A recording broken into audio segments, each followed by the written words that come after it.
I walk with you wherever you go. Jadi begini, memang kemarin itu saya sempat sharing ya. Jadi begini saudara, saya pernah cerita di kesaksian saya yang teman-teman nanti bisa juga dengarkan di YouTube ya. Dengarkan di YouTube itu mengenai bagaimana saya pernah membeli rosario ketika saya masih itu dalam perjalanan iman sebelum saya menjadi seorang Katolik seperti sekarang. Saya membeli rosario dengan harga mahal waktu itu karena saya nggak tahu ternyata sama aja rosario itu. Yang penting bagaimana kita menggunakannya. Jadi saya beli rosario itu. Saya sungguh-sungguh mengumpulkan uang gitu ya. Jadi saya beli rosario yang batu alam. Teman-teman yang Katolik pasti tahu kalau rosario pakai batu alam itu harganya lumayan cukup mahal daripada rosario yang biasa, tahu ya. Kalau pakai batu alam itu. Ya, jadi waktu saya masih SMP itu, masih kelas 9 ya. Itu saya sedang dalam perjalanan iman itu saya beli rosario. Dan singkat cerita itu ketahuan sama orang tua saya. Akhirnya itu dibuang. Nah dari situ kan saya agak trauma ya, kayak aduh udah ngumpulin uang capek-capek, terus juga harga barangnya juga lumayan, saya juga nunggu, itu kan dia made by hand gitu, jadi made by order gitu, made by order itu sehingga agak lama juga nunggunya, jadi kayak pre-order sistemnya teman-teman. Jadi saya trauma. Akhirnya singkat cerita selama saya dalam perjalanan masih dalam menuju orang Katolik, menjadi Kristen Katolik, saya itu nggak pakai rosario ketika doa rosario, jadi saya pakai tangan, sama seperti kita berzikir.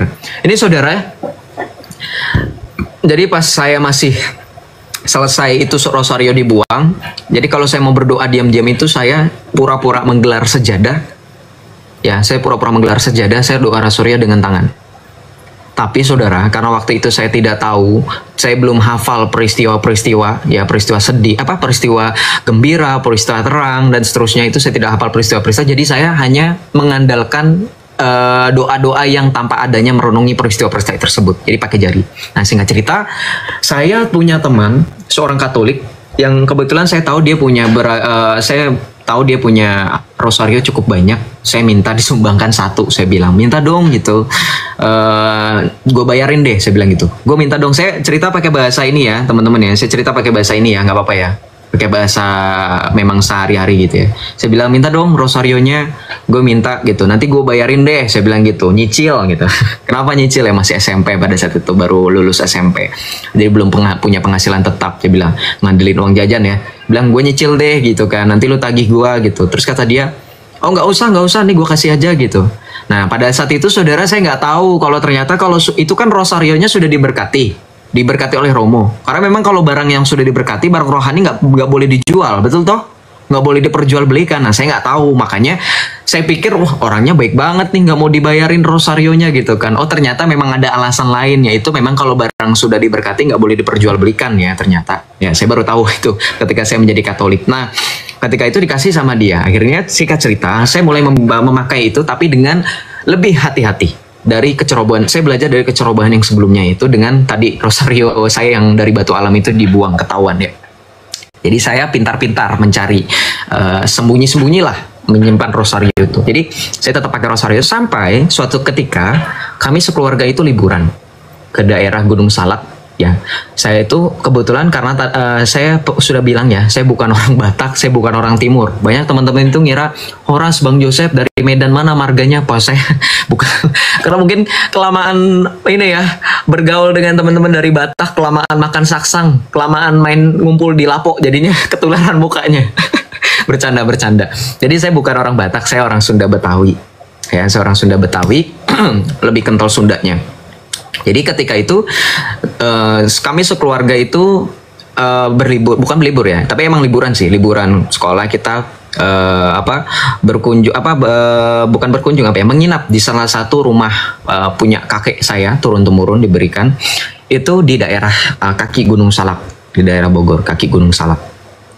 Ya, ketika saya itu ke sana, saya tidak lupa dengan rosario yang diberikan oleh teman saya itu. Ya dengan cara, kalau teman-teman tahu nih, saya untung punya contohnya. Saya punya. Jadi ketika zaman itu kan tahun 2000 berapa ya? 2018 ya, 2018, 2019, 2017-an lah, 2017, 2018 itu kan sedang ngetren fish eye. Tahu nggak teman-teman fish eye? Yang kamera yang wide gitu kan. Waktu itu belum ada ini ya, belum ada iPhone 11 ya, belum ada merek Apple yang 11 itu yang bisa wide angle, jadi pakai fisheye. Dan kalau kita mesen fisheye di online shop itu kan ini packagingnya ini nih, packagingnya ini nih ya, kantong-kantong kecil kayak gini. Nah jadi saya bawa Rosario itu ya, lensa cembung.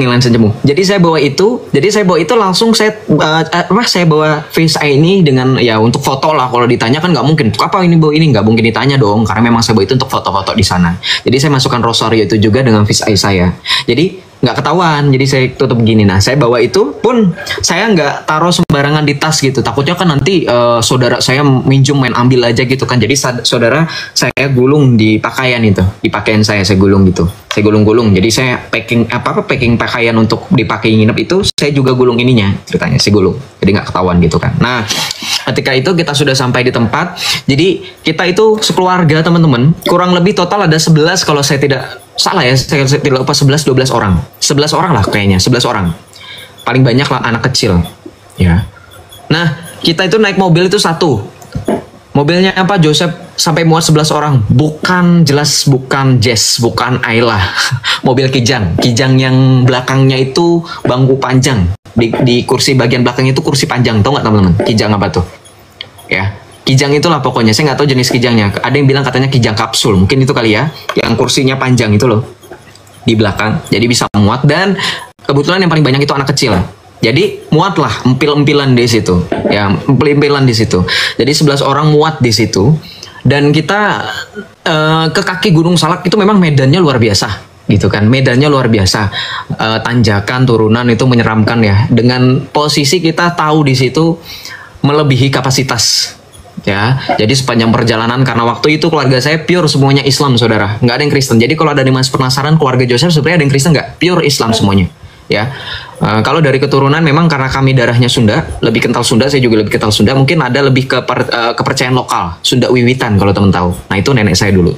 Ya, jadi itu. Nah ketika sampai di sana itu dengan perjalanan yang cukup panjang, perjalanan yang cukup mendebarkan, kita sampai di lokasi ya sejuk sekali gitu kan, pemandangannya langsung gunung, kebun-kebun ya, jadi pohon bambu ya, biasalah ya seperti itu. Nah ceritanya kita sudah sampai. Nah rumahnya itu teman-teman, kalau saya boleh visualisasikan, mungkin teman-teman bisa bayangin rumahnya itu ya biasa, nggak 2 tingkat, nggak cuma 1 tingkat ya, halamannya luas dengan lantainya itu masih semen, acian semen yang halus, tau nggak teman-teman, yang dingin itu loh ya, acian semen. Dan bangunannya itu mayoritas anyaman bambu ya, anyaman bambu gitu. Jadi memang masih tradisional sekali gitu ya. Lampunya juga nggak terlalu terang ya, lampu ayam gitu. Nah ceritanya ketika saya sudah sampai di sana, kita tuh tidur itu walaupun kamar banyak ya, kamar itu kurang lebih ada 5 atau 4 kamar gitu ya, cukup banyak lah ya untuk menampung per keluarga gitu, karena memang 11 orang yang ikut itu. Nah ceritanya ketika sampai, kita nggak tidurnya per kamar gitu, kita tidurnya itu benar-benar pepesan di ruang tengah gitu, di ruang tengah. Ini siapa sih yang komen ini? Saya jadi ke distract ini. Saya nggak suka kalau misalnya ada orang framing kayak gini, kayak pernah denger ceritanya, kamu naik buktikan ini cerita siapa. Saya nggak suka kalau misalnya ada orang kayak gini, walaupun memang saya bercerita jujur ya, saya paling nggak suka dengan orang kayak gini. Kamu ini pakai akun palsu, cuman berani berlindung di balik akun palsu aja, kamu kurang ajar kamu, kayak pernah denger ceritanya soal saya itu nyontek, kamu gila kali kamu ya. Saya lanjut saudara, sorry. Keselin orang kayak gitu, bikin ngedistract, tau nggak? Seolah-olah saya nggak ngarang. Saya lanjut ya. Ketika itu terjadi, ini siapa lagi yang saya naikin? Leopel turun, kepencet. Bukan lu. Saya lanjut ya. Aduh, banyak aja gangguannya. Saya lanjut. Jadi kita tidur pepesan, saudara. Pepesan itu bahasa lain dari tidur empet-empetan. Jadi berjajar kayak pepes ikan gitu. Nah, jadi posisi saya itu bersama tidur itu dihimpit di antara mama saya dengan uak saya. Uak itu sebutan kalau dalam bahasa Sunda tuh om ya. Itu uak itu. Nah, kalau biasanya orang Sunda itu nyebut uak itu jangan juga diikuti dengan panggilan nama. Nah, sebut aja uak A ya, uak A inisialnya. Uak A ini, uak saya ini, om saya ini, dia itu punya ajian, punya pegangan, ya, punya ajian, gitu. Nah, ketika punya pegangan ini, kenapa? Alasannya karena dia itu keluar masuk keluar masuk Hotel Predio gitu. Kenapa? Pemakai. Gitu. Dia pakai ajian itu supaya entah gimana caranya, saya nggak ngerti, saya juga nggak percaya yang begitu cepat keluar, gitu. Cepat keluar dari itu, dan tetapi ketika dia kembali untuk memakai itu nggak gampang ketahuan, gitu. Jadi kayak gitulah, saya nggak ngerti pokoknya gimana, pokoknya punya ajian kayak gitu. Katanya dipakai untuk itu, katanya. Saya juga sampai sekarang nggak nyari sejujur-jujurnya dia pakai ajian itu, jimat itu untuk apa. Jadi di dompetnya itu, saudara, dia itu kebiasaan dia pakai celana, dompetnya itu selalu dirantai dengan celana. Jadi dia pakai celananya itu celana yang memang ada apa tuh namanya, yang buat gesper itu apa sih? Yang cantelan buat gesper itu. Jadi selalu pakai celana itu. Nggak pernah celana kayak celana pendek biasa atau celana bahan biasa gitu yang nggak ada gespernya. Jadi pakai supaya bisa dikaitkan rantai dengan dompet. Saya tahu bohong itu dosa, makanya saya nggak berbohong. Perhatikan bagaimana orang cerita jujur dengan orang cerita bohong. Teman-teman yang belajar psikologi mungkin bisa menilai saya berbohong atau tidak, ya. Jadi kalau ada yang masih di bawah, bohong dosa loh, saya sudah tahu, ya. Nenek saya ompong aja sekarang tahu bohong itu dosa. Ngapain saya bohong sama kalian? Ini perhatikan ya. Saya lanjut ya. Ketika dia memakai dompet itu, saya pikir oh biasa gitu kan. Dompet dirantein gitu. Ternyata saya baru tahu itu alasan ketika orang pegang namanya itu raja, saudara. Saudara boleh cek di Google. Raja itu semacam mantra. Jadi memang saya nggak bilang Islam itu mempengaruhi ilmu hitam, tidak. Tetapi yang ilmu hitam ini dipengaruhi oleh adanya Islam. Kenapa? Oh iya, kamu jelas. Silahkan nonton bagaimana channel-channel yang mengungkap uji nyali itu kalau manggil arwah, kalau berbicara dengan perantaraan arwah, orangnya kerasukan dibacakan apa? Dalam nama apa? Pernah dalam nama Yesus dipanggil? Dalam nama Yesus saya panggil kuntilanak, hadir di sini, nggak pernah. Ya, saudara kalau perhatikan bagaimana channel-channel, bagaimana mau itu yang di televisi, mau itu yang di YouTube, mau itu yang di TikTok, mau itu nggak pernah. Ya, pakai itu. Ya, dan itu ada saudara namanya istilahnya raja. Saudara bisa cari di Google raja. Lihat nanti tampilannya seperti apa. Jadi itu mantra-mantra Arab. Itu yang dipegang oleh uak saya. Nah, jadi saya memang tidak tahu, nggak dikasih unjuk juga. Jadi ini kisah ini tahu setelah peristiwa ini terjadi. Jadi peristiwa ini terjadi ketika kita sudah tidur semuanya dalam keadaan tidur terlelap karena capek ya, empel-empelan kalau bahasanya tuh, sumpek-sumpekan di dalam mobil itu tadi. Perjalanannya juga cukup jauh dari Jakarta, dari Pejaten ya. Pejaten tahu? Nih saya sampai sebutan daerahnya, dari Pejaten sampai Bogor itu. Dari Pejaten sampai kaki Gunung Salak itu cukup jauh ya. Nah, ceritanya kita sudah tidur gitu. Saya berada tadi dihimpit di antara mama saya dan uak saya ini. Jadi uak saya ini adiknya mama saya. Gitu. Nah, ceritanya ini bagaimana bisa ketika saya nggak bisa tidur itu karena saya itu tipikal orang yang nggak bisa tidur kalau tidur rame. Gitu. Jadi nggak bisa tidur pada malam itu. Sampai akhirnya saya mendengarkan nih uak saya di sebelah saya ini ngigo gitu. Tahu kan orang ngigo itu gimana? Nah saya pikir ngigo kan. Saya pikir ngigo. Jadi saya diemin. Sampai akhirnya tiba-tiba saudara nyanyi kawih. Tahu kawih nggak? Nyinden. Kalau dalam bahasa Jawa, kalau dalam bahasa Sunda tuh nyanyi pupuh. Nah baru ketemu gua istilahnya. Loh. Si Celo juga orang Sunda nih, gimana sih nggak ngasih tahu gue lupa. Pupuh kalau di dalam bahasa Jawa tuh kawih, dia tiba-tiba pupuh. Saya lupa nadanya itu seperti sabi lulungan tahu. Tapi itu tuh dia ngomong dalam bahasa Sunda yang saya tidak mengerti. Saya memang tidak terlalu mengerti bahasa Sunda. Saya kalau disuruh ngomong Sunda saya nggak lancar. Tapi kalau saya mendengarkan orang ngomong Sunda, saya paham artinya. Tahu nggak teman-teman? Kayak kita tuh punya kemampuan bahasa Inggris, tapi kita hanya bisa listening. Kalau kita disuruh speaking, kita nggak bisa. Kayak gitulah kurang lebih. Jadi saya tuh orang Sunda yang kalau dengerin orang Sunda ngomong saya ngerti, tapi kalau disuruh ngomong Sunda saya nggak ngerti. Jadi ketika nadanya itu mirip nada sabi lulungan, tapi bukan sapi lulungan gitu. Tapi bukan sapi lulungan. Nah, akhirnya saya dengan waktu itu usia saya masih anak kecil ya, kalau dibilang anak kecil masih 16 tahun, 15 tahun. Masih inilah anak baru gede gitu kan, baru balik gitu kali itu. Saya bangunin mama saya. Ya, saya bangunin. Nah, akhirnya mama saya bangunin ya kan, si uakku ini ya, si adiknya ini. Bangun gitu kan. ngigo, nggak bangun-bangun, malah tiba-tiba dia loncat.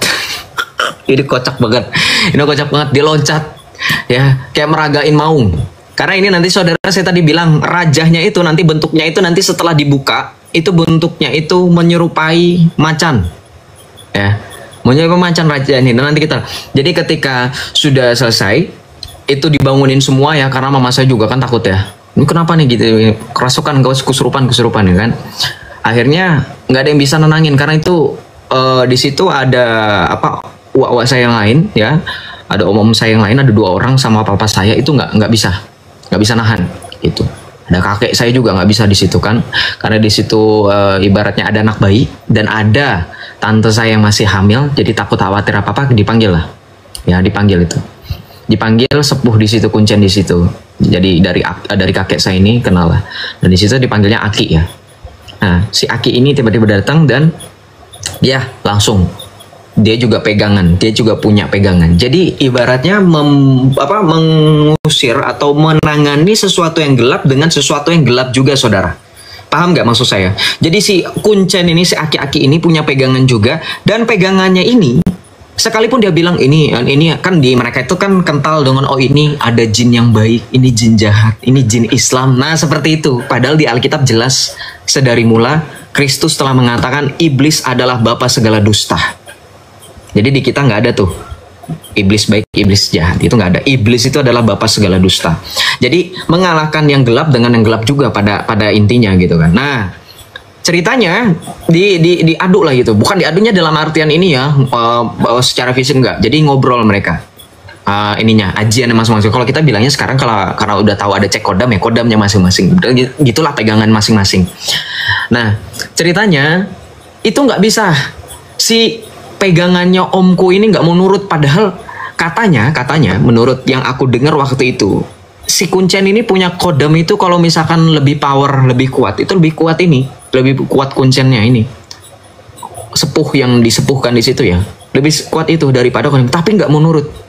Nah saudara, saya tanpa pikir panjang saya mau coba ya kan, itu kan katanya rosario itu kan sudah diberkati ya kan, punya berarti sakramentali.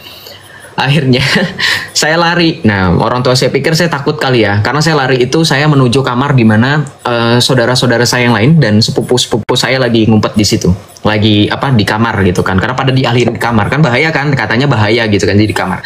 Jadi saya ambil tas yang disimpan di situ di kamar itu, saya ambil rosario itu di gulung-gulungan pakaian, ditanyain sama tante saya nggak jawab gitu kan, mau ngapain gitu kan, saya nggak jawab, saya diem, saya ambil itu, saya lari ke depan.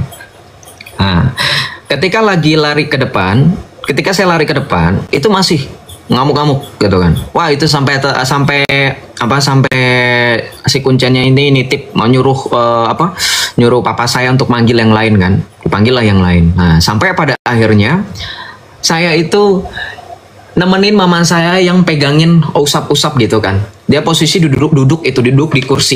Balik, tau nggak balik? Bukan balik sih, maksudnya kursi yang bambu yang panjang itu loh, yang bisa ada itunya, tau gak sih kursi bambu itu yang biasa orang punya ya. Aduh, ada yang bilang lagi ini gue bikin saya kesel deh orang-orang kayak gini. Ini sambil baca teks gak sih?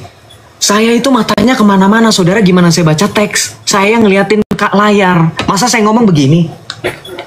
Islam bisa nggak dengerin aja fokus ceritanya? Masa saya ngomong begini, saudara? Hah? Atau saya ngomong begini? Iya, atau saya ngomong begini, kamu yang bener aja dong Islam, ya. Ada aja orang dicari-cari kesalahannya, kamu ngotak dikit, kamu pakai otak kamu tuh yang katanya cerdas itu. Saya lanjut ya. Jadi duduk di balai itu, didudukkan di balai itu sambil ada mama saya yang lagi ngusap-ngusap gitu kan, sambil dibaca-baca lah, baca istighfar dibisikin ya kan, asyhadu dibisikin lah. Bukan asyhadu lah, sorry. Istighfar, astagfirullah gitu-gitu. Nyebut kayak gitulah biasalah. Nyebut. Saya di samping mama saya gitu kan. Nah mama saya ini nggak mungkin ya, karena lagi fokus sama ini saya. Jadi saya pegang dengan sambil memegang bungkusan tadi nih saya contohan. Ini bungkusan yang tadi ini, bungkusan fish eye saya. Itu masih ada fish eye-nya, saudara, beneran saya nggak bohong, masih ada fish eye-nya di sini. Jadi ada fish eye-nya, ada rosario-nya di sini. Itu masih terbungkus. Karena bisa mati saya kalau misalkan saya buka rosario-nya, saya tunjukin langsung. Jadi saya fish eye-nya saya masih ada di sini. Jadi masih ada rosario di sini dan ada fish eye-nya di sini. Saya usap di punggung dia, di bagian ini, di bagian tengkuk ya. Kalau kita nyebutnya di tengkuk ya, di sini nih, di sini. Saya tengkuk di sini. Nah, tahu apa yang terjadi reaksinya? Mamanya masih Islam, ya masih Islam. Tapi apa yang terjadi? Rosario yang ditempelkan itu, dia kepanasan, saudara. Loncat langsung. Jadi kayak bukan loncat. Jadi kayak tahu nggak orang yang kalau kita naik mobil ngebut, gasnya loncat, itu kan kita langsung bentar ke belakang. Nah dia kayak gitu. Jadi dengan posisi tangan saya masih nempel, mama saya masih nempel, dia loncat ke sini, tersentak gini. Ya, dia ngomong dalam bahasa Sunda. Once again, saya tidak mengerti bahwa dia sedang ngomong bahasa Sunda, tapi saya pahami.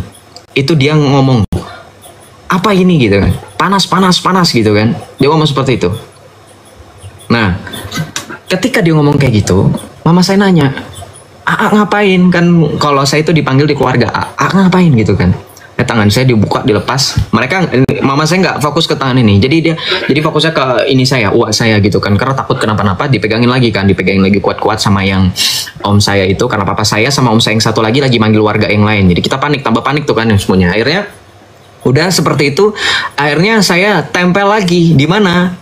Di bagian perut, di bagian bawah sini nih, ulu hati ya kalau gitu, ulu hati. Ditempel lagi. Akhirnya tiba-tiba ya.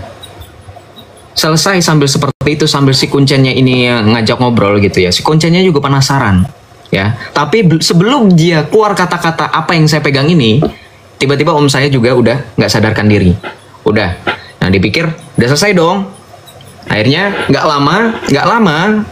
lama habis itu biasalah dikasih air hangat, dikasih ini kan, dikasih minum teh hangat, minumin. Gak lama uak saya sadar. Ya sama kuncen saya dibacain lah minuman itu kan, dibacain kayak mantra. Selesai disuruh minum. Setelah disuruh minum akhirnya dia sadar. Setelah dia sadar katanya diceritakan, ditanyain sama kuncennya, tadi kenapa gini, biasalah tadi kenapa gini. Nah terus cerita dong, saya tadi, jadi saya nggak tahu ya sistemnya gimana bagi yang mereka bukan pegang kodam, tapi yang saya ingat dan saya masih hafal betul cerita bahwa om saya ini dibawa oleh si kodamnya, si pegangannya ini, ya, si pegangannya ini dengan alam bawah sadarnya. Ya. Jadi kodamnya ini marah-marah katanya, marah-marah karena katanya beliau ini uakku ini ngelanggar pantangan. Jadi dia marah-marah di situ, ngelanggar pantangan. Saya nggak tahu pantangannya apa, cuma bilang ngelanggar gitu kan, ngelanggar. Jadi diomelin gitu kan, makanya itu kerasukannya seperti itu. Jadi dimaki-maki ya kan, disakitin secara alam bawah sadarnya katanya. Kemudian pada saat peristiwa saya memegang ininya saudara, itu terjadi di alam bawah sadarnya katanya. Ketika sedang si pegangannya ini sedang nunjuk-nunjuk dia, pegangannya ini langsung tersentak gitu. Tersentaknya gimana? Jadi posisinya itu dia cerita katanya di alam bawah sadarnya itu bukan seperti kayak di film-film dibawa ke dunia, enggak. Jadi alam bawah sadarnya dia itu seperti si pegangannya ini memegang, dia punya jantung. Jadi surat gimana saya bilang istilah dalam bahasa Sunda tuh, saya pengen kasih tahu tapi kalau di Indonesia susah, pokoknya megang lah. Jadi ketika dia udah mau ngeremes ini dilepas sama dia. Karena tersentak kaget, nunjuk-nunjuk yang di belakang, tapi kata uak saya dia nggak bisa lihat, nggak bisa noleh, nggak tahu kenapa katanya lehernya kaku, jadi cuma lihat ke depan dengan dia panik juga karena si pegangannya ini panik gitu kan, karena si pegangannya ini kayak mukanya panik gitu katanya, kayak ketakutan gitu. Akhirnya setelah itu dia langsung sadar tiba-tiba di sini itu. Nah ditanya dong, memangnya saya tadi diapain gitu kan? Kata kuncen saya, nggak diapa-apain katanya. Nggak diapa-apain ya, sampai ngomong sampai keluar kata-kata embung. Kalau saya pribadi saudara ini, sorry ya curhat dikit, kalau saya dengerin orang Sunda ngomong embung tuh saya jadi ketawa, jadi saya agak ketawa waktu itu sampai si ininya embung gitu kan, bung gitu kan. Jadi ketika dikasih tuh nggak diapa-apain, cuma diajak ngobrol gitu kan. Nah akhirnya penasaran dong. Nah akhirnya si kuncen ini akhirnya penasaran, dinanya lah sama ininya ajiannya, kodamnya tadi di alam bawah sadar. Nah di alam bawah sadar ini juga tadi berbicara juga mereka. Dan ketika sedang berbicara, si kuncennya ini ternyata berhadapan dengan sosok yang katanya itu bikin ajian uakku itu takut. Ya. Jadi si Kuncen ini langsung cerita katanya. Saya langsung singkatin aja ya, pada bilang protes di bawah Om Don. Saya singkatin aja ya teman-teman yang tadi yang semalam udah dengerin di Kak Ayu ya, saya singkatin aja ya, pada protes kelamaan ya. Kalau nanti saya ceritanya langsung nanti kronologinya jadi nggak jelas. Saya singkatin aja ya.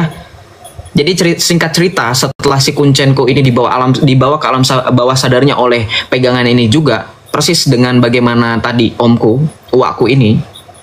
Nah dia cerita katanya, dia ngobrol dengan salah seorang yang dia nggak bisa cerita. Jadi gini teman-teman, orang Sunda pasti tahu bagaimana Prabu Siliwangi, tahu kan?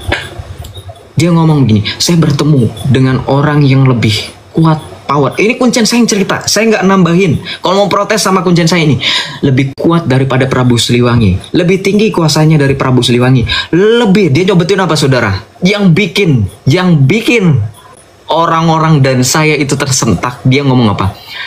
Lebih bercahaya daripada Nur Rasulullah. Dia bilang seperti itu. Orangnya, dia ngomong katanya. Itu yang bikin takut ajiannya. Ya. Jadi katanya bercahaya sekali. Terus Kuncen saya ini ngomong ya kan, memangnya tadi apa yang yang dipakai katanya. Kamu baca apa? Karena mama saya dan om saya yang pegangin tadi itu memang mereka nggak ngapa-ngapain. Ditanya, emang ngapain kamu teh? Emang kamu ngapain jang digituin kan sama Kuncen kan? Ditanya jujur dibacain apa itu sampai si ini begini gitu kan. Aku bilang enggak diapa-apain gitu, enggak diapa-apain Ki, cuma dipegangin doang. Akhirnya mamaku, ini kali nih dia nih tadi kamu pegang apa gitu kan, digituin kan.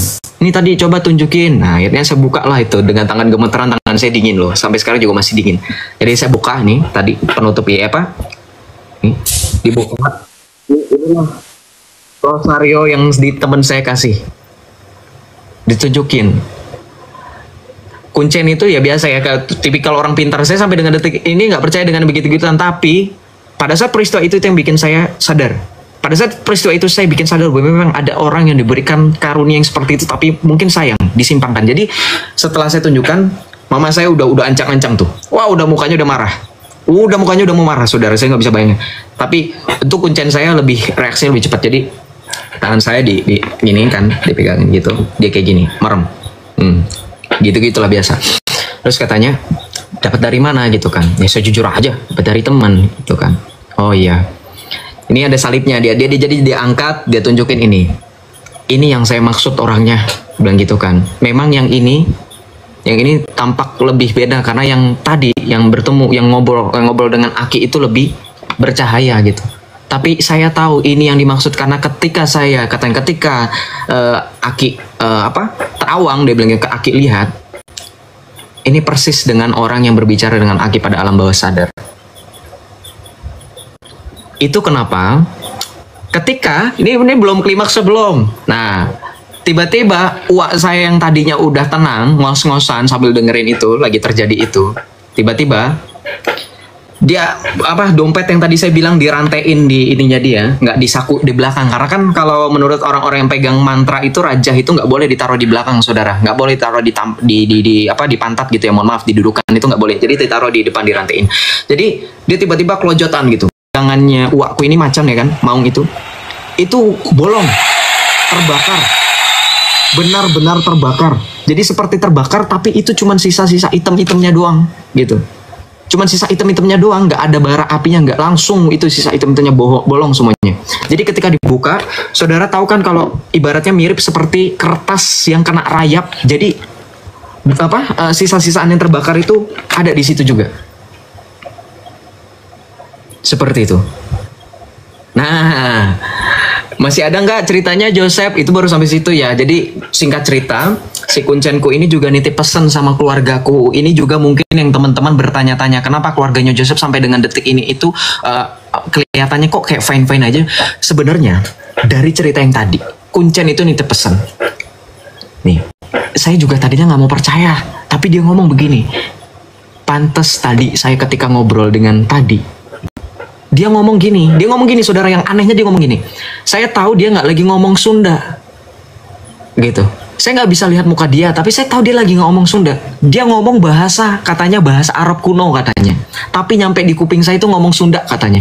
Saya tahu dia ngomong bahasa Arab kuno. Nggak tahu kenapa, saya juga nggak tahu. Saudara jangan tanya saya, tahu dari mana itu ngomong Arab kuno. Katanya nggak bisa kelihatan wajahnya. Jangan tanya saya, yang cerita yang nggak mau tanyain. Saya juga mau nanya juga bingung, ya kan? Orang di posisi lagi panik begitu, habis peristiwa seperti itu, ya kan? Arab kuno katanya. Saudara, saya nggak ngerti Arab kuno pada saat itu apa yang dimaksud dengan Arab kuno. Baru setelah saya tahu secara linguistik, Arab kuno yang dimaksud adalah turunan dari bahasa asli dari Ibrani dan rumpun Semit kuno, bahasa Aram. Yang dimaksud Arab kuno itu.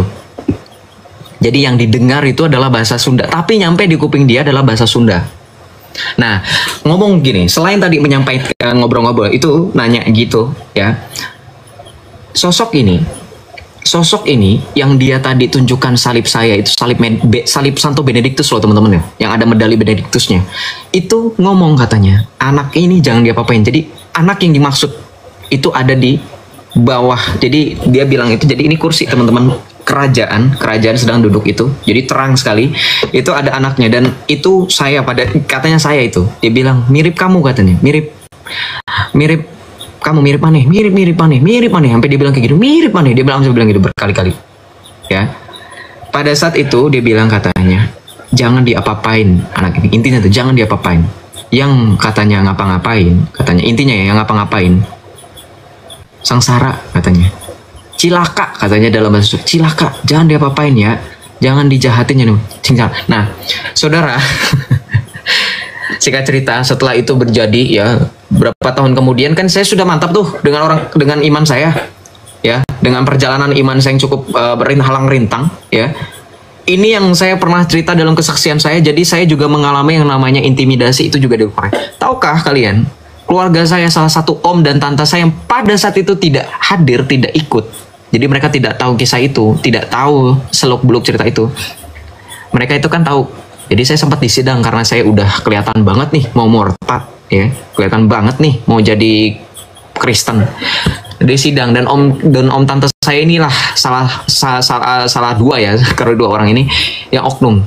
Jadi mereka ini mencari-cari kejelekan saya, mencari-cari kesalahan saya. Om saya ini kemudian singkat ceritanya saya singkatin aja. Beneran cilaka.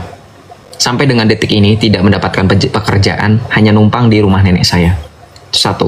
Yang kedua, tante saya seorang guru ya, tiba-tiba setelah dia mencari-cari kesalahan saya, memfitnah saya macam-macam, saya nggak tahu ya ini bagaimana Tuhan mengatakan, saya nggak bilang bahwa itu kutukan, nggak, maksudnya ketika Kuncen bilang cilaka kok bisa terjadi gitu loh.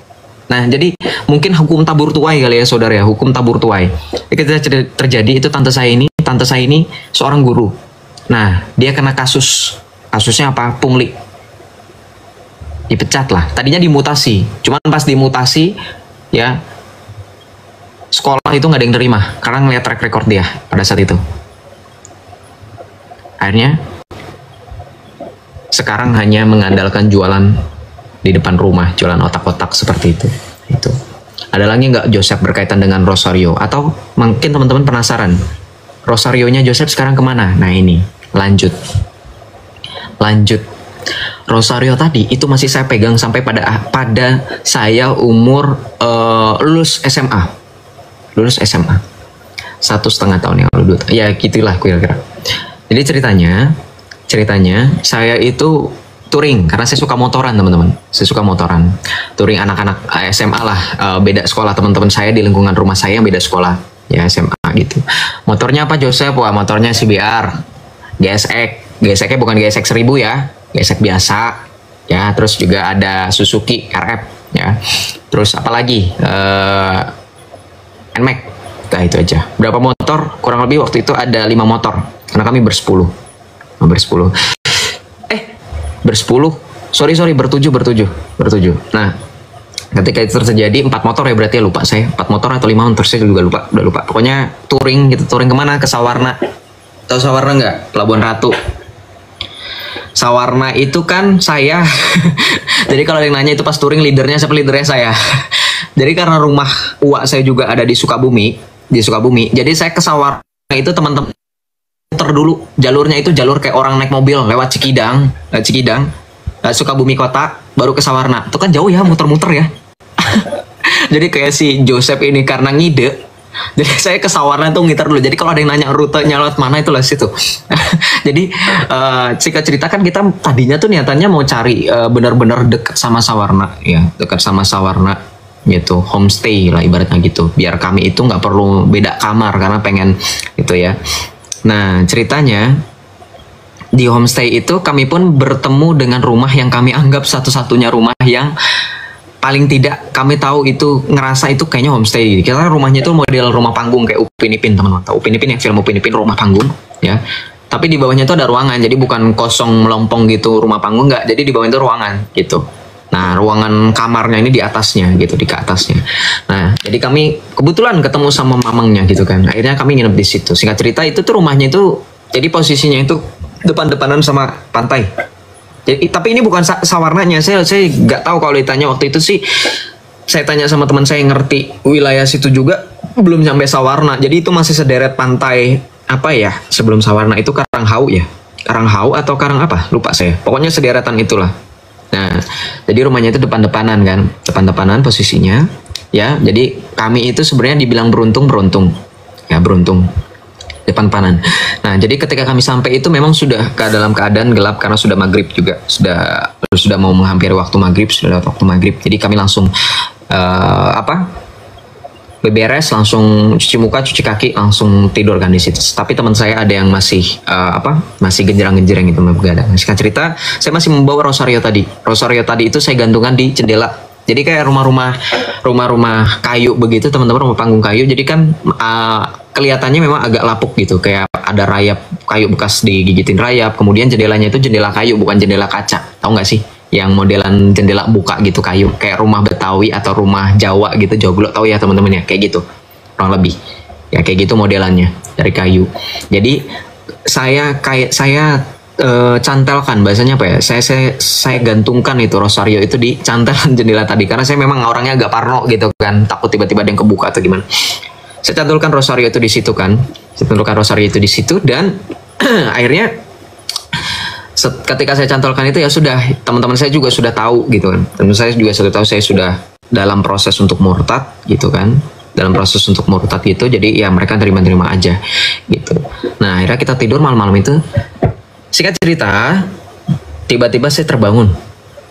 Nah, bangun ini saudara, penasaran kan, mimpi atau enggak? Nah, jadi ketika saya bangun, ya namanya orang kayak bangun, saya merasa benar-benar kayak bangun tidur saudara pada saat itu. Jadi saya ngucak-ngucak mata gitu kan, masih berat, pala masih ada kelingan karena capek dan saya pakai helm full face.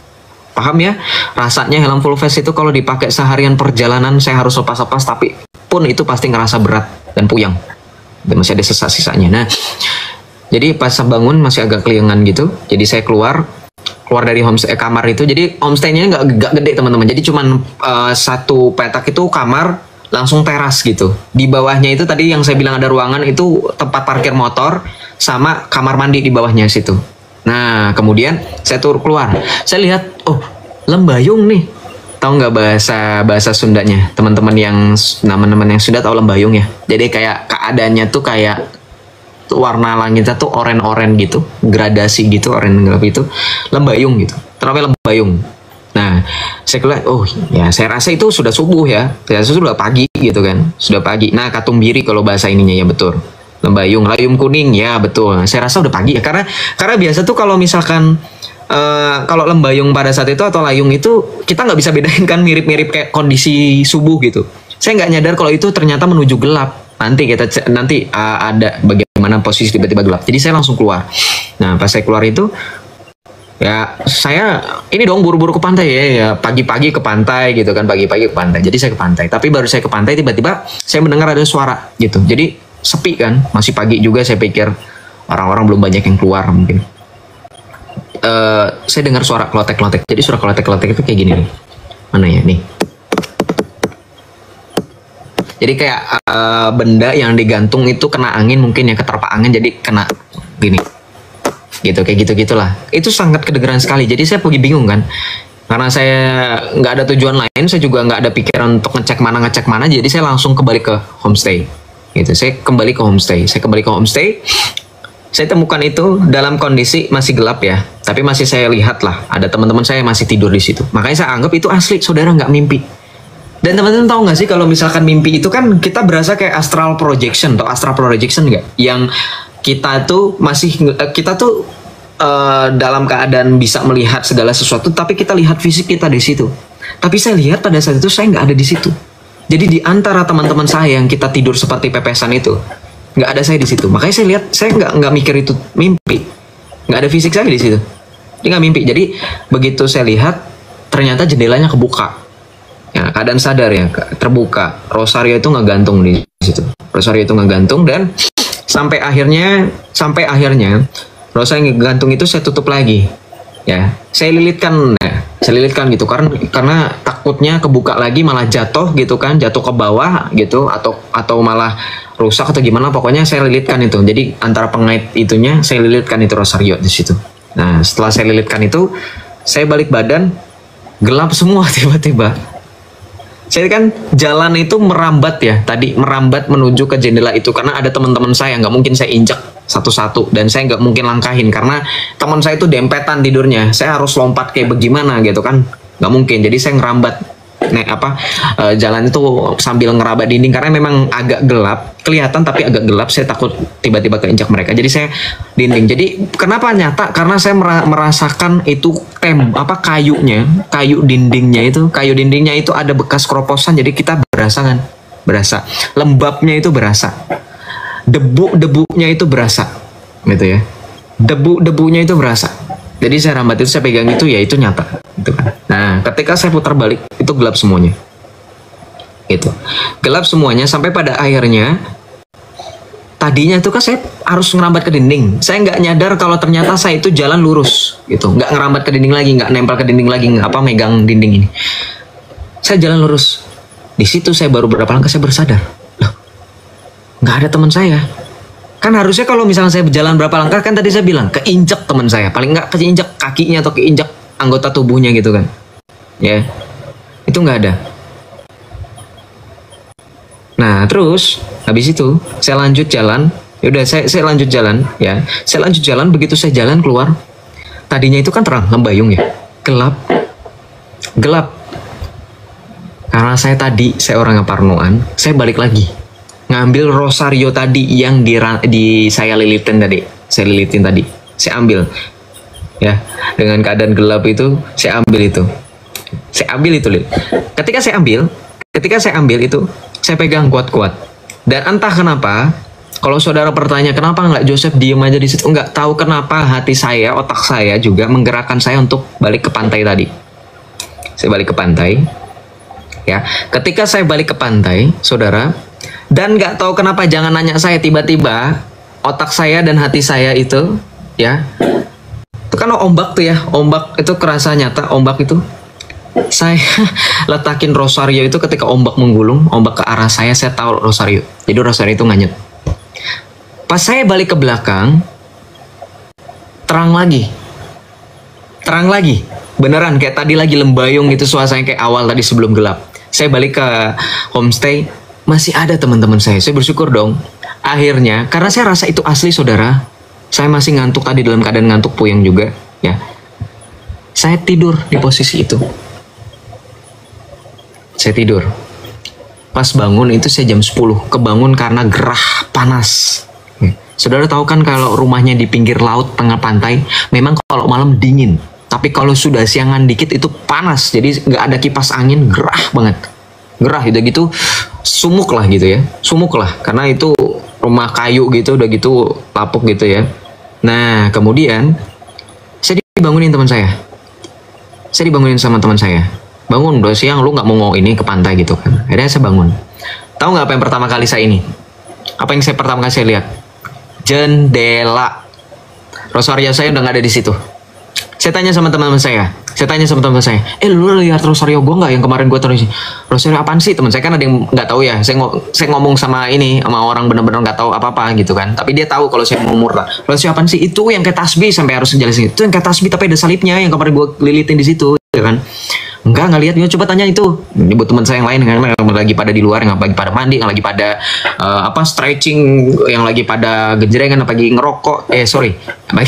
Ini yang lagi pada ngopi ya kan. Nggak pada ngelihat. Sampai saya mencurigai satu teman saya. Karena teman saya ini yang radikal. Saya masih berkenalan baik dengan dia sekarang. Saya tuduh dia. Saya tuh ya mohon maaf ya kalau saya boleh jujur, saya memang punya prasangka buruk dengan dia. Ya saya pikir dia yang buang atau diumpetin atau dikemanin gitu. Saya lu lihat gak gini-gini ya, dia sampai sumpah-sumpah kan. Bohong lu, saya sampai hampir ribut saudara, sampai ribut. Akhirnya ditanya dong sama dia, coba lu inget-inget, lu bener lihat gak di situ? Coba, soalnya tadi pas dibuka katanya nggak ada di situ kan, nggak ada, memang nggak ada katanya. Pada sumpah semua, gitu kan, sumpah-sumpah semuanya demi-demi gitu kan. Terus saudara tahu nggak apa yang saya lakukan pertama kali? Ketika mereka bilang, lu tadi pagi lu bangun nggak pantai? Dia bilang kayak gitu. Tahu apa yang pertama kali saya perhatikan? Kaki saya perhatikan ketika masih di rumah panggung itu. Tahu kan kalau orang ke pantai itu pasti ada bekas pasirnya, bekas-bekas pasirnya. Ya itu ada di saya. Dan saya ngerasa bahwa apa yang terjadi itu harusnya mimpi kan. Harusnya mimpi saudara, tapi itu nggak mungkin beneran. Saya sampai perasaan gue mimpi kayaknya gitu kan. Perasaan saya mimpi, nggak mungkin beneran. Masa tiba-tiba terang terus gelap terus terang lagi gitu kan. Ya itu benar, masih ada bekas pasirnya. Baru setelah itu saya langsung mikir, masa iya sih gitu kan. Saya nanya untuk membuktikan saya mimpi apa enggak. Kalau saya mimpi paling enggak ada bekas-bekas saya itu ngigo kah, entah apa kan, entah mungkin ngeracol atau apa. Teman saya bilang enggak ada gitu, nggak ada ngigo gitu. Nah ceritanya itu kan misteri itu Rosario. Sampai saya balik saya mikirin itu saudara. Sampai saya gantian sama teman saya. Saya bilang, lu yang bawa deh motor, kenapa? Saya nggak mau bawa motor dalam keadaan saya masih mikirin itu Rosario. Saya takut gak fokus kan. Saya mikirin itu sepanjang perjalanan sampai akhirnya saya bertanya kepada teman saya yang punya karunia khusus. Tadinya saya nggak mau nanya. Saudara jangan pikir saya itu suka nonton jurnal Risa, suka nonton Nancy Judge ya. Sorry saya sebutin, nggak suka. Saya kalau dengerin orang cerita kesaksian saya itu cringe menurut saya. Ingat nih, cringe. Tapi ketika saya mengalami itu, jujur, saya jadi tahu rasanya. Jadi saya cerita sama teman saya yang katanya punya indra keenam katanya atau indigo ya. Saya tanya dong. Saya tanya, kalau misalkan kita punya barang rohani, saya bilang kan punya Rosario. Dia nggak tahu Rosario apa, saya tampilkan gambarnya. Baru saya tampilkan gambarnya. Oh lu hilang ya? Tahu nggak? Dia langsung tebak di mana? Hilang di pantai ya? Terus katanya gitu kan. Iya, kok lu tahu gitu? Dan dia ceritain kan panjang kali lebar. Ya, mereka jadi ceritanya gini saudara. Jadi penunggu situ tidak suka dengan adanya saya lilitin itu Rosario di situ. Karena biasanya mereka itu aktivitasnya di sekeliling situ. Ya, itu pada malam hari. Pada saat saya tidur itu mereka terganggu katanya. Jadi teman saya cerita seperti itu.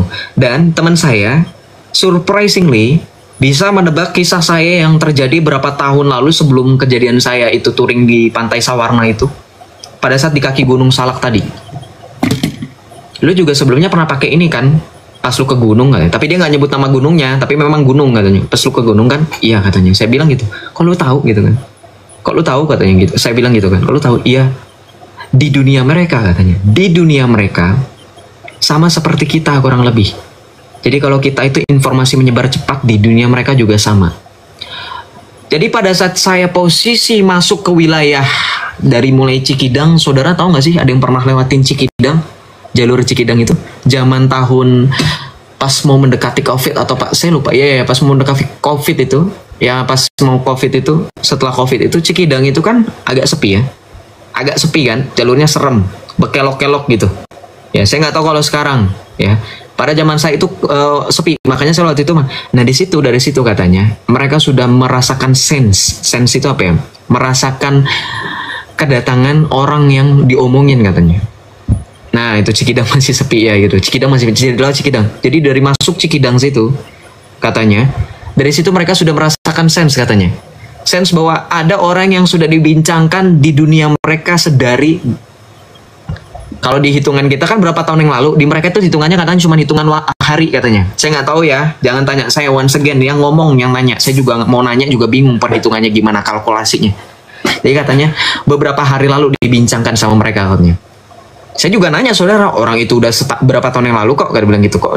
Nggak tahu itu karena menurut perhitungan mereka gitu kan, kalkulasi mereka. Ya, artinya berarti beda dong kalkulasi waktunya. Tapi yang saya heran kok bisa tahu, akhirnya dia ceritain sesama mereka tuh saling bertukar informasi. Jadi ketika lu masuk daerah mereka dari mulai Cikidang, dari mulai itu yang kebun-kebun sawit itu, mereka sudah merasakan sensenya sampai ibaratnya tuh sudah nyala alarm. Udah nyala alarm nih. Jadi ketika saya sampai di homestay itu, memang saudara kalau ditanya ada nggak Bang Joseph halangannya? Halangan nggak ada saudara. Cuman teman saya itu yang pada nyetir, yang pada bawa motor, itu pada ngeluh. Nih, lehernya sakit, pegel, kakinya tiba-tiba pegel. Ya saya pikir waktu itu cuman pegel biasa. Saya pikir, tapi nggak hilang-hilang sampai keluar dari daerah situ. Sampai akhirnya kami pulang, keluar dari Cikidang itu baru sembuh. Padahal belum diurut. Teman-teman saya itu pada niat, abis ini gue mau diurut, abis ini gue kerokan gitu kan, karena masuk angin gitu. Keluar Cikidang, mereka cerita sendiri, hilang. Jadi keluar dari Sawarna itu kita balik lagi lewat Cikidang. Saudara jangan tanya kenapa muter lagi Joseph. Saya dan teman-teman saya memutuskan untuk memakai jalur yang sama, karena kalau jalur yang lain takut nyasar. Balik lagi ke Cikidang, lewat Cikidang, selesai lewat Cikidang, sudah masuk Ciawi, sudah masuk kota Bogor, itu hilang pegel-pegelnya. Jadi sudah selesai seperti itu. Lanjut lagi cerita sama saya Indigo tadi. Jadi mereka sudah nyalain alarm dengan berbagai macam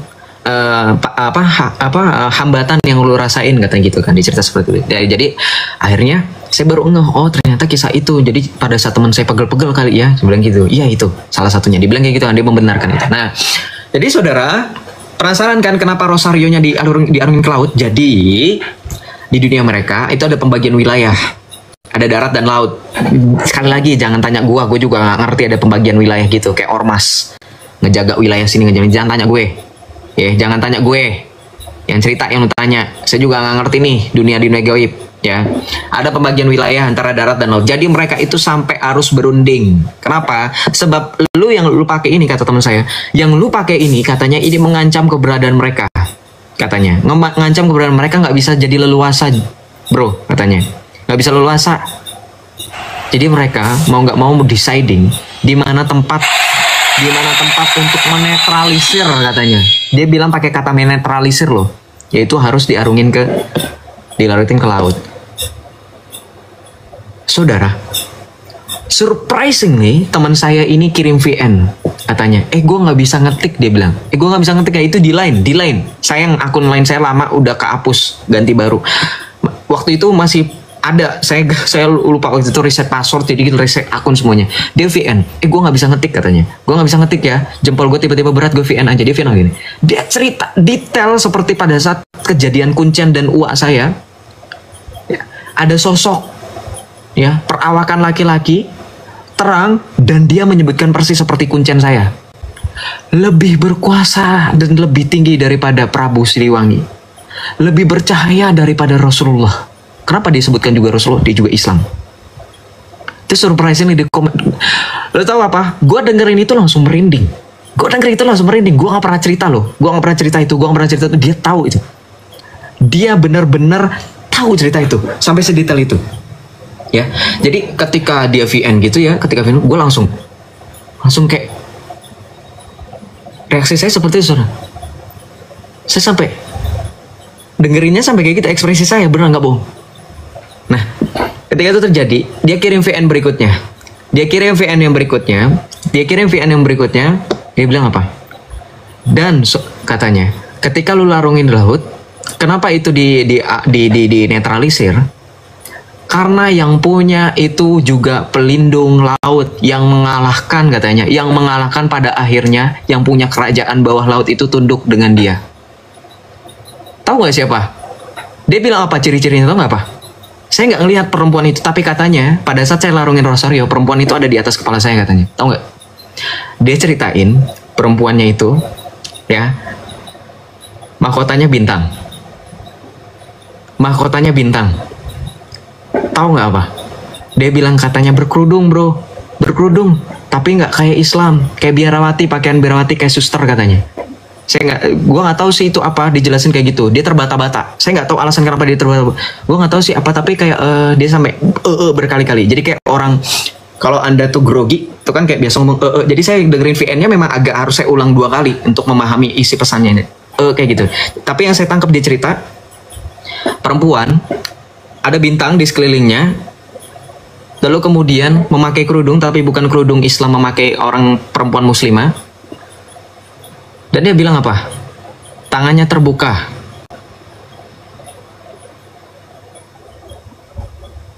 Lo tau nggak?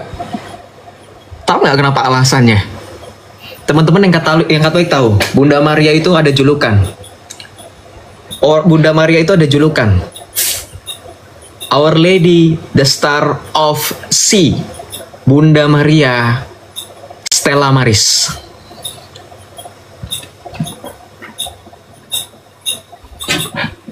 Itu baru tahu ketika saya baru cari-cari tentang penghormatan terhadap Bunda Maria. Saudara penasaran nggak? Selain di lautan kan tadi di gunung ya. Ingat, di gunung, di kaki Gunung Salak. Saudara, Tuhan kita menampakkan kemuliaannya pada saat transfigurasi di mana? Pada saat transfigurasi, ingat tadi itu Kuncen dan teman saya yang Indigo ini bilang, dia sempat menyebutkan ciri-cirinya lebih bercahaya daripada Rasulullah. Anda baca dalam Alkitab, ini yang baru saya tahu ketika saya sudah jadi Kristen Katolik, secara benar-benar Kristen Katolik ya, memahami Alkitab.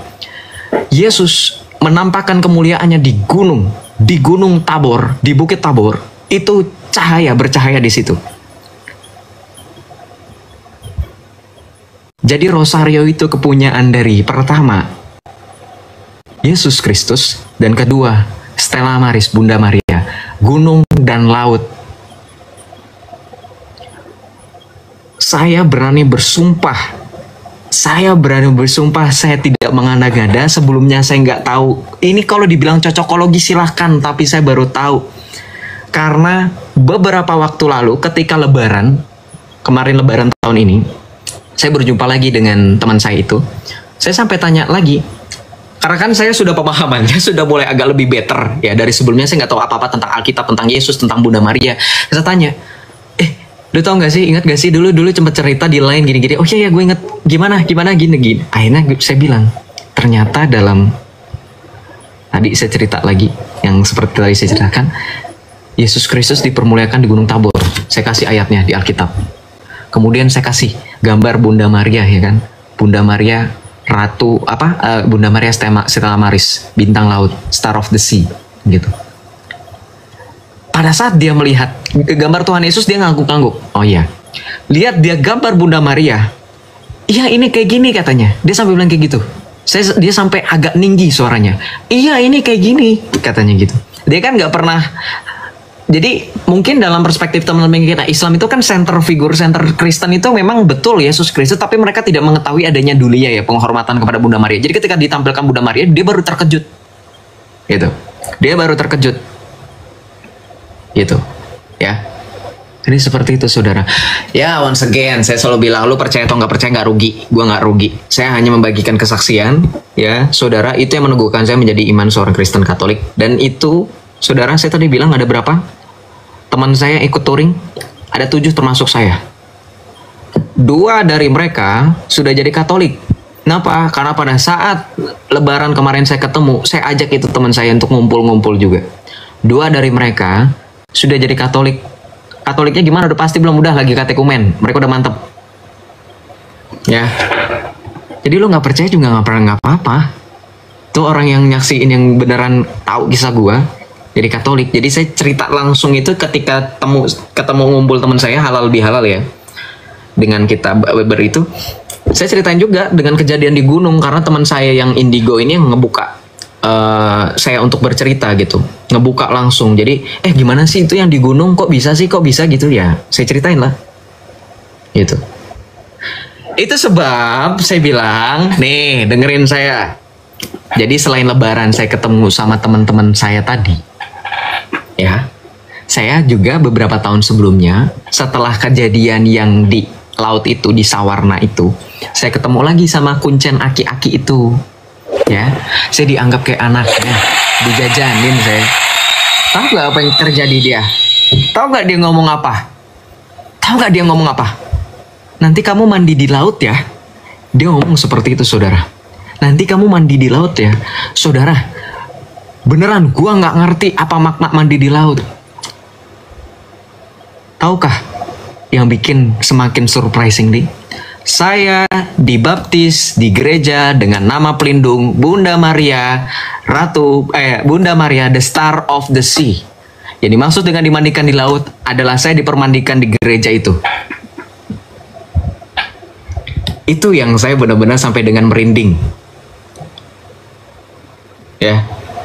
Jadi ketahuan dong gerejanya Joseph. Stella Maris banyak.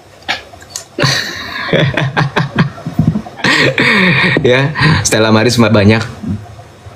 Ya. Itu luar biasa. Itu langsung saya itu benar-benar merinding. Itu benar-benar gue nggak tahu. Jadi kalau teman-teman masih nanya, Joseph, how do you feel? Gimana perasaan lo sekarang jadi orang Katolik?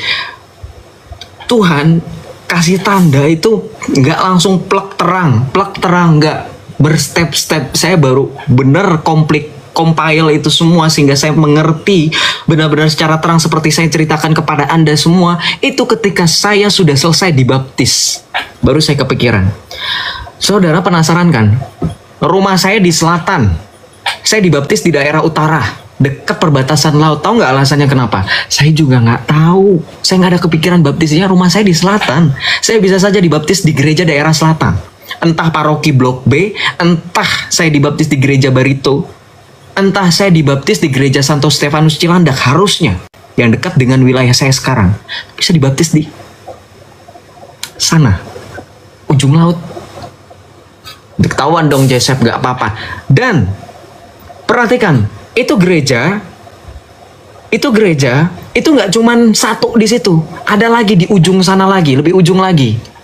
Regina Kelly harusnya di situ kan, harusnya di situ. Tapi karena tadi sesuai dengan peristiwa yang terjadi di gunung, kemudian yang akhir terjadi di laut itu, kemudian saya juga dibilang sama kuncen saya, Aki, saya ini kamu nanti akan mandi di laut. Dan sesuai dengan nama pelindungnya. Ya. Saudara yang Katolik tahu yang nama Stella Maris itu banyak, tapi Stella Maris yang secara precisely benar-benar ada dekat dengan laut itu cuma satu. Di daerah dekat wilayah saya di Jakarta. Ya. Jadi kalau lo tanya kenapa masih tetap milih Katolik, itu jawaban gue. Jadi kalau secara spiritual, saya sebenarnya nggak mau sharing yang ini, karena saya tahu pertentangan di teman-teman itu akan banyak. Teman-teman akan merasa saya mengkultuskan Rosario. Enggak, Rosario tidak pernah saya kultuskan. Rosario saya tahu itu hanya sebagai sarana supaya saya berdoa. Tapi saudara tahu, Rosario itu sudah digunakan dalam abad ketiga. Dan itu tidak pernah gagal dalam mempertahankan iman kita. Gereja Katolik kekristenan bisa bertahan dengan detik ini. Battle of Lepanto abad ke-14 ketika pada saat itu kekhalifahan Ottoman menggempur benteng terakhir kekristenan. Saudara, kalau bukan karena Rosario, Battle of Lepanto, Eropa semuanya full Islam. Paling tidak kekristenan menjadi minoritas di sana. Itu sebab bulan Oktober ditetapkan menjadi Hari Rosario. Kenapa? Battle of Lepanto. Anda belajar sejarah. Maka kalau Anda bilang Rosario mengkultuskan, Anda berarti tidak menghargai bagaimana sarana yang digunakan pada saat itu Rosario bisa mempertahankan kekristenan. Anda jangan bilang, oh kan itu karena Tuhan Yesus. Ya, Tuhan Yesus memberikan kepada kita sarana itu. Kekristenan tidak pernah anti dengan barang-barang rohani. Saudara bisa baca dalam Kisah Para Rasul. Sapu tangan bekas dipakai oleh Rasul Paulus bisa dipakai untuk menyembuhkan penyakit. Kita punya dalil nggak seperti mereka? Dongeng, ini rambut Nabi, ini nggak. Kita punya dalil. Tulang-tulang Nabi Elisa dalam perjanjian lama bisa membangkitkan orang yang sudah mati. Kekristenan tidak pernah asing dengan peninggalan relik tadi ya. Jubah Tuhan Yesus ketika wanita yang mengalami pendarahan rahim itu, asalku sentuh jubahnya saja pasti aku sembuh. Tuhan Yesus merasa ada yang menyentuh jubahnya karena dia merasa ada kuasa yang keluar dari dirinya. Itu jubah perantaraan. Artinya apa? Jangan ada komentar, mengkultuskan dosanya. Enggak. Ya. Itu fakta, saudara. Itu sarana dari Tuhan. Ya, seperti itu. Joseph mau nangis ya. Sebenarnya kalau misalkan diingat-ingat nangis itu, nangis ketika saya itu ketika mistagogi, setelah selesai baptis itu saya baru mistagogi kan, saya baru sempat mistagogi itu, merenungkan kejadian itu ya, merenungkan kejadian itu. Setelah mistagogi saya baru nangis itu. Ditanya dong sama katekis, saya nggak bisa jelasin. Saya lagi ngerasa benar-benar berarti memang apa ya, memang kuasa dari ilahi gitu kan. Memang bukan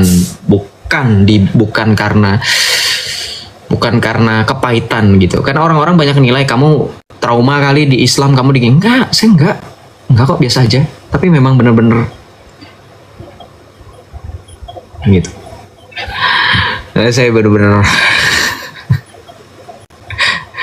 luar biasa. Jadi kalau ditanya kenapa alasan Joseph bisa seradikal ini dengan Katolik, padahal harusnya itu nama akunnya kan mantan radikal, harusnya nggak radikal lagi dong, nggak. Justru saya semakin radikal dengan Yesus, karena sesuai dengan apa yang saya bilang, saya benci awalnya, saya benci lama-lama jadi cinta. Jadi aduh nggak bisa nangis. Aduh sorry ya.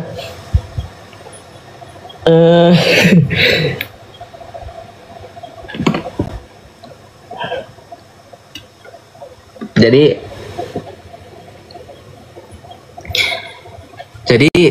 sebenarnya bukan drama ya. Jadi beneran saya ngerasa bahwa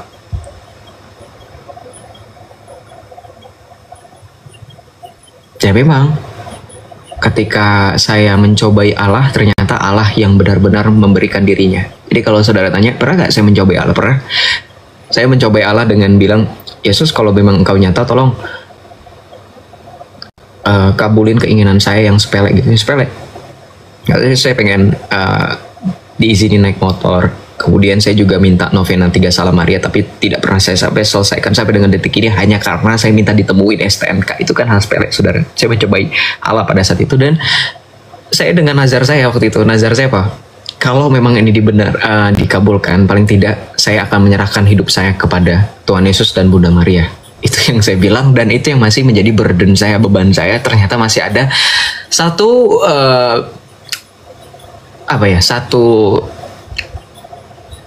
ibaratnya saya punya hutang, kalau dibilang hutang ya, dengan Allah, yaitu saya mempersembahkan hidup saya kepada Allah gitu. Makanya dimulai dari step yang paling kecil, saya berusaha sebisa mungkin untuk membela iman saya yang sekarang, dengan memanfaatkan saya punya teman-teman yang membantu dari awal, sehingga saya punya banyak penonton, sehingga mungkin saya yakin. Makanya saya selalu pakai prinsip jangan pernah membenci orang-orang yang tadinya benci dengan Tuhan Yesus. Karena saya sedang melihat pribadi saya di setiap dari mereka. Saya tidak pernah ngeblok mereka, saya tidak pernah memarahi mereka dalam artian keluar kamu, enggak. Saya terima mereka seperti pada saat teman saya, adik kelas saya itu menerima saya dengan tangan terbuka. Karena Tuhan Yesus bilang bahwa dia datang bukan untuk memanggil orang benar, melainkan orang berdosa supaya bertobat. Makanya saya tidak pernah, terus terang saya nggak pernah melarang orang Islam untuk naik di room saya, walaupun sekedar hanya untuk menghujat, hanya untuk ngatain saya kafir, anjing seperti tadi ya, hanya untuk sekedar caci maki. Saya nggak pernah, karena saya melihat pribadi saya waktu saya masih jadi Islam di mereka, setiap dari mereka. Karena saya yakin, saya selalu berdoa dalam hati saya ketika keluar dari kata-kata kasar mereka. Saya dengar itu, paling tidak Tuhan menyelamatkan jiwanya atau jiwa orang-orang yang dalam iman yang sama seperti mereka, yang sedang mendengarkan mereka ngomong itu, sehingga mereka tersadarkan. Makanya ini yang sebenarnya kalau teman-teman tanya kenapa Joseph baru kesaksian sekarang, saya nahan untuk cerita ini karena ada beberapa pertimbangan. Saya takut ada yang tahu identitas saya takut ini. Jadi memang saya baru cerita sepenuhnya ini baru sudah 100% teman-teman, sepenuhnya kesaksian saya yang teman-teman pernah dengar sebelumnya, yang ada di YouTube itu baru berapa persen saja gitu. Jadi ya seperti itu ya. Wah, luar biasa, saya sambil baru tahu ini, gue nangis, gue jadi malu, gue nanti dibilang mirip Agatha lagi, nangis karena minta maaf sama Zuma. Saya nangis bukan karena mau minta maaf sama Islam ya. Saya beneran ini, aduh. Nah, puji Tuhan ya. Ya seperti itulah kayaknya ya. Jadi mari kita memuliakan Tuhan Yesus ya, bersama dengan Bunda Maria dan para kudus. Kita memuliakan nama Tuhan Yesus ya. Dimuliakanlah Tuhan kini dan sepanjang segala masa. Amin. gitu ya, luar biasa. Makanya saya bilang, saya juga nanya dong sama teman-teman saya yang Islam itu, kenapa kamu milih Katolik? Dua dari teman saya yang tadi itu saya ceritakan itu tahu kisah saya dan ngerasa itu nggak bisa di-explain. Mereka juga sampai sekarang juga bingung itu Rosario kemana, mamangnya itu yang penjaga homestay itu sampai nggak tahu, sampai dibantu cari juga nggak ada di mana-mana. Ya, itu masih misteri sampai sekarang Rosario. Ya biarkanlah, itu mungkin cara Allah untuk menunjukkan bagaimana kuasanya. Bahwa ya saya nggak bilang ya Rosario yang diberkati itu saya buang, itu nggak tahu juga kenapa. Sampai dengan detik ini saya juga masih penuh harap semoga itu akan kembali dengan ke tangan saya.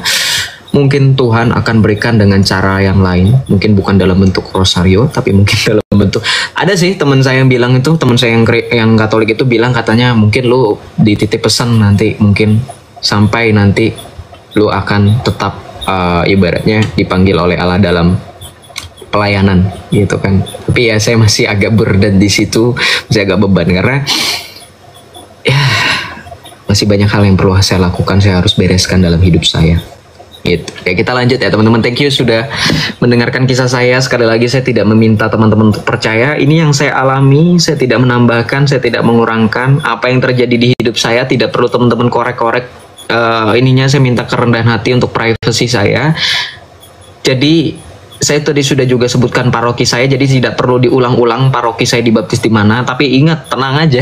Sebenarnya kalau saya di paroki baptis juga nggak bakalan ketemu lah. Saya jarang ke gereja di paroki itu, kejauhan sekarang kalau di ini ya, gerejanya sekitar selatan aja. Nggak apa-apa sih sebenarnya, tapi ya udah.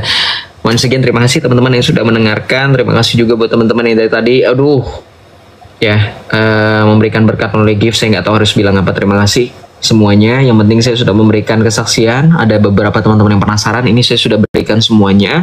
Semoga kembali lagi kita tetap harus ingat bahwa kuasa Tuhan lebih besar dan lebih ajaib daripada apapun. Kita tidak tahu bagaimana Tuhan bekerja, yang penting Tuhan bekerja dengan cara yang paling misterius yang tidak bisa kita jelaskan. Bahkan sekuat apapun kita berusaha untuk menjelaskan apa maksud Tuhan memberikan tanda itu. Seperti itu. Terima kasih sekali lagi teman-teman ya. Terima kasih, mohon maaf kalau misalkan ceritanya agak berbelit-belit karena memang ada beberapa istilah yang ketika saya alami itu kan dalam bahasa Sunda, conversationnya saya nggak tahu bagaimana bilangnya dalam bahasa Indonesia. Seperti yang tadi saya bilang dari awal, saya memahami, tapi kalau saya disuruh bilang bahasa Sunda saya nggak paham gitu ya. Tuh ya, Islam. Nah, balik lagi settingan Joseph. Ayo balik lagi ya, settingan Joseph kayak biasa ya. Saya nggak mau terlalu drama ya, yang penting saya sudah merasakan bergetarnya hati saya ketika sharing session, dan teman-teman juga banyak yang. Jadi itulah teman-teman, kalau ngerasa koinsiden kebetulan itu ya, saya juga merasakan itu. Puji Tuhan ya. Nah teman-teman, jadi menariknya malam ini saya juga ingin menyampaikan, kita akan mendengar bahwa sekarang itu kan, ini juga kenapa saya milih saya milih malam ini, saudara. Ingat, saya selalu bilang, saya titip pesan sama teman-teman yang di sini, tolong stay. Saya pasti tidak akan menyia-nyiakan waktu teman-teman yang ada di sini. Saya bilang teman-teman jangan pernah terlalu asik membahas iman orang lain. Ingat, iman kita lebih penting. Pada saat Tuhan Yesus datang untuk kedua kalinya, Tuhan Yesus tidak akan tanya, sudah berapa banyak orang Islam yang kamu bantai? Sudah berapa banyak orang Islam yang dibikin malu sama kamu? Tuhan Yesus akan bertanya, sudah apa yang perbuatan kasih apa yang kamu lakukan? Perbuatan kasih itu artinya mengasihi Allah. Meneguhkan iman kita. Berapologetika juga dengan harus rendah hati. Nah, pada malam ini selain karena kesaksian saya tadi ya, saya juga akan memberikan kesempatan bagi teman-teman untuk menyimak bagaimana pengajaran secara ajaran gereja Katolik, ya, secara ajaran gereja Katolik, menelusuri bagaimana kenapa si jahat kuasa gelap ini sangat membenci, menakuti Rosario, bahkan dengan perantaraan Maria Bunda Yesus, Bunda Allah.